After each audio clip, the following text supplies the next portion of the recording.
Hello. In this video, I will show you how to set up Khan Academy and how it will be used during this class this summer. Now, if you remember what I said earlier, if you look on the left side, there is a tab for Khan Academy. Earlier, I mentioned that Khan Academy is one of the platforms that we will use a lot of the time for you to get those practice problems and to also get additional help.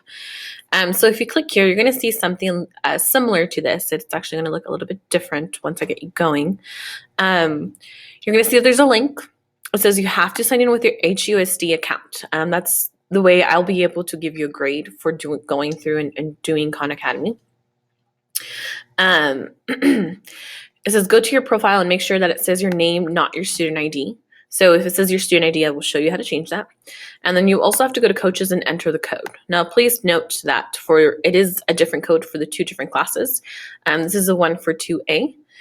For 2B, the code will be different. So it's going to be this right here. So it's going to be a different code. So what you can do is you can go ahead and copy it first and then click on the link that is there. Now, if you've signed up before, you can go ahead and sign in. If you've never signed in, make sure you follow this right here. So all I did was I clicked on sign in, and then it tells me that I can create an account or I can sign in with Google or Facebook. You will be signing in with Google because that's where your school email is through. So go ahead and click on Google. That is the account, and you're just going to say allow. And then it's going to go ahead and open it up to an account for you. If you already have your account, you're good to go. If this is your first time here, you're going to have to do a couple of things differently. So you're first going to want to click, you might see your student ID number. You're going to click on profile. And this is where you want to make sure it says your name. Now, if it says your student ID number, you're going to click on it. And then you're going to type in where it says real name, just type your first and last name and hit save. That will show your name on my end so that I can see that you have been working. The next thing you will do is you will click on coaches because you need to add me as a coach. Now, this is where you're going to go ahead and copy and paste or type in that password that I gave you earlier. And so you will go ahead and join the class. And it will say you have successfully joined, and it's going to show you that I am now your coach, so Julie Perez. You can now go back home. You should get a message, or it should show that you're now in the Algebra 2 summer school class. So let's see. Let's click on your name and notifications. Let's see. It says your coach, Julie Perez, recommended the mission Algebra 2 for you. So you're going to start the mission. Now, this year, a lot of the material we're going to cover in this class comes from Algebra 2, but you're also going to have material that comes from other areas, such as trigonometry and statistics and probability and geometry. So what you could do is you could get started and start working on practice problems. Now, I recommend you do this if you have extra time or you're trying to just get more practice. You can also click on where it says show skills. And then let's say you're having trouble with trig. You would go to trigonomic functions. If you hover over, it's going to show you different things to work on. And you can just click on one of them. So let's say I'm going to do manipulating functions, right? Being able to shift those functions. You would click on it. It's going to add it to your list. Oh.